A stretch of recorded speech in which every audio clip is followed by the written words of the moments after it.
Come forth, my flock, and embrace the eternal flame. The truth burns within us all. Pastor Daniel was a popular preacher in the small town of Oloran village. His church was not big, but he wished to be known everywhere. He wanted fame, miracles, and a crowd that would shout his name.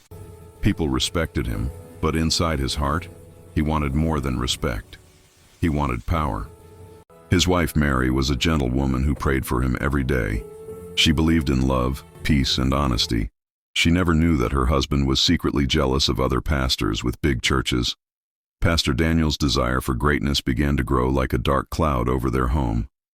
One evening, a strange old man wearing a black wrapper visited the church. He introduced himself as Baba Kunle, a powerful herbalist. He told Pastor Daniel that he had seen his hunger for power from afar. The pastor pretended to be shocked, but deep inside, he felt excited. Baba Kunle whispered that real power did not come by prayer alone. He told the pastor that miracles could be bought. Pastor Daniel listened carefully, trying to hide his interest. His heart began to beat fast, as if he had opened the door to something dangerous. The herbalist told Pastor Daniel about a dark sacrifice that could give him unshakable spiritual power. He promised him fame, wealth, and miracles that would attract thousands of followers. Pastor Daniel felt afraid, but the temptation was strong. However, Baba Kunle added one painful condition. The sacrifice had to come from someone close to him. Pastor Daniel froze. His mind began to race as he wondered who it could be. Fear and greed began to fight inside him. Pastor Daniel could not sleep that night. He walked up and down the room while Mary slept peacefully. He kept remembering Baba Kunle's words and the promise of power. The pastor felt his heart becoming heavy with darkness. Mary woke up and asked why he was restless. Pastor Daniel lied, saying he was only praying for the church. She hugged him, not knowing that her kindness made his secret thoughts even more painful. The next day, Pastor Daniel went to a lonely riverbank to think. He imagined a big church, cameras, crowds, and people calling him a miracle worker. His mind pushed away guilt and held on to ambition. In that moment of weakness, he decided to follow the herbalist's instruction. He convinced himself that God will forgive later. His heart became darker, and the once loving pastor turned toward a path of destruction. Mary had no idea about her husband's plan. She happily prepared food and prayed for their family. She believed great blessings were coming because their fasting period was near. She told Pastor Daniel that she dreamed of the church growing. Her words stabbed his heart, but he pretended to smile. Her trust made him feel even more trapped in his terrible choice. Baba Kunle instructed Pastor Daniel to bring something personal belonging to Mary to begin the rituals. He said the final step would come later. Pastor Daniel took Mary's headscarf while she slept. That night, Baba Kunle performed a strange ritual. The fire around them burned blue. He whispered incantations and told Pastor Daniel that he was close to receiving the power of nations. The pastor's fear mixed with excitement. Pastor Daniel began to notice a change in himself. When he prayed for people, some of them shouted and fell down. Even without touching them, they claimed to feel something strong. Members of the church started spreading the news that miracles had begun. Pastor Daniel smiled proudly, but inside he knew the truth. This power was not from God. Within a short time, more people filled the church. Testimonies started coming. People said Pastor Daniel healed their sicknesses, solved their problems, and brought breakthroughs to their families. Mary was happy and thanked God. She never suspected anything evil. The church grew, and Pastor Daniel felt even more confident that he had made the right decision, at least for now. One evening, Baba Kunle appeared again without knocking. He congratulated Pastor Daniel on his rising fame. But then he reminded him that the final sacrifice was still waiting. The pastor became scared and asked if there was another way, but the herbalist told him that power always came with a price. He warned him that running away would bring disaster.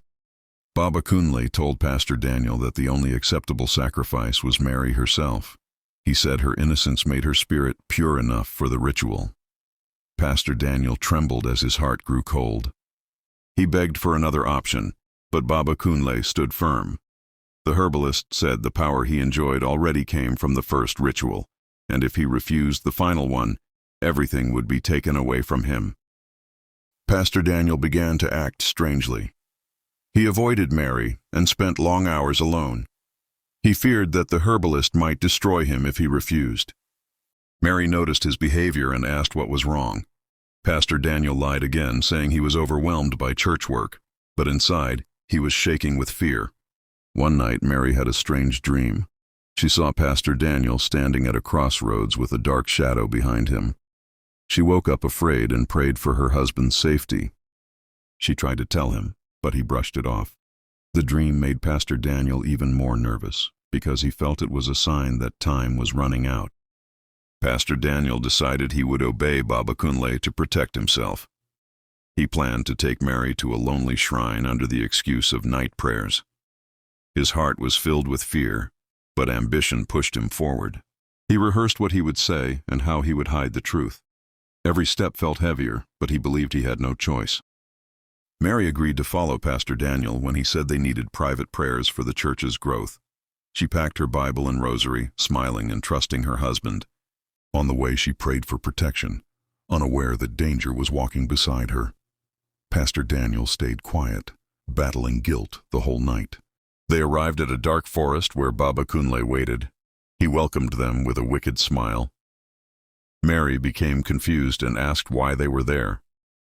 Before she could understand what was happening, the herbalist began chanting. Pastor Daniel looked away, unable to face her eyes. Baba Kunle completed the ritual. The night became silent, as if the trees themselves were holding their breath. Pastor Daniel felt the darkness closing around him. He walked away trembling, unable to believe what he had allowed. His heart was empty, and the forest felt like it was swallowing his soul. 3 days later, Pastor Daniel returned to church with a new level of power. His voice sounded stronger. People screamed and fell during prayers. Miracles multiplied. Crowds rushed into the church, shouting that Pastor Daniel was chosen by God. But only he knew the darkness behind his so-called gifts. People in the village began to wonder about Mary's sudden disappearance. Pastor Daniel claimed she traveled to visit a relative. Some believed him, but others felt something was wrong. Mary's friend Ngozi started asking questions. She was not convinced by Pastor Daniel's story. Her worry grew every day. Pastor Daniel could not sleep. Every night he saw Mary standing at the foot of his bed, staring at him in silence. He woke up screaming and sweating. His conscience began to torment him. The more miracles he performed, the more painful the nightmares became. Ngozi began visiting places Mary often went. She asked neighbors if they saw her leave town. No one had. The puzzle troubled her deeply. She remembered the last night Mary left home with Pastor Daniel and decided to follow that clue. She was determined to find the truth. People said they heard strange sounds coming from the forest at night.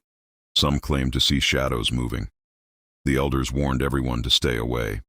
Ngozi took this as a sign. She believed the forest held the answers she needed. Ngozi secretly entered the forest during the day.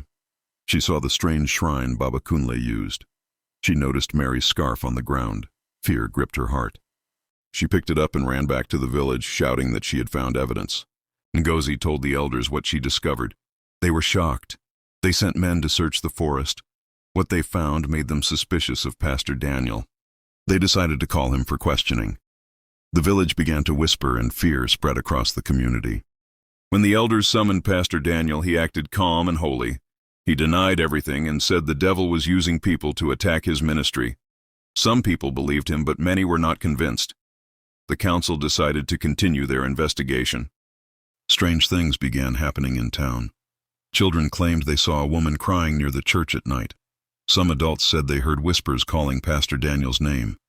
Fear spread quickly. People began to avoid the church.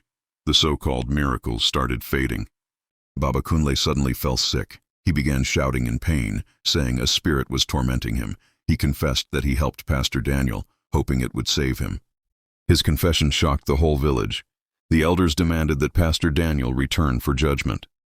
Instead of facing the council, Pastor Daniel ran away at night. He left the church and disappeared into the dark forest. His disappearance confirmed his guilt. The whole village mourned Mary and prayed for peace. That night, an elderly woman known for her dreams claimed she saw Mary in a vision. Mary said the truth must be told and that the wicked never escape their deeds. The village elders believed this sign and continued searching for Pastor Daniel. Pastor Daniel collapsed inside the forest after days of running. He claimed to see shadows everywhere. His strength failed him. A group of hunters found him trembling and speaking strange words. They carried him back to the village. When Pastor Daniel woke up, he could no longer hide the truth. Fear forced him to confess everything. He admitted that greed pushed him into darkness. The whole village listened in shock. Some cried, others prayed, and many could not believe their ears. The elders performed a cultural cleansing ritual to purify the land. They believed the evil act opened a spiritual wound in the community. People prayed together and destroyed the shrine in the forest.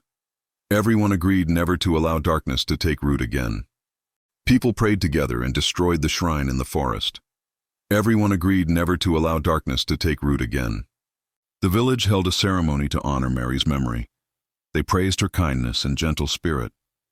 Women sang songs, and elders told young people to learn from her story.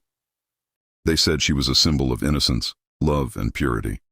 The church was closed for some time to allow healing. Later, a new pastor was brought in, a humble man who believed in truth and sincerity. Slowly, peace returned to the village. People grew stronger and wiser after everything they faced. The story of Pastor Daniel spread across Nigeria as a warning. People said, "Power that does not come from God will destroy anyone who touches it." The village of Olerun learned never to follow miracles blindly.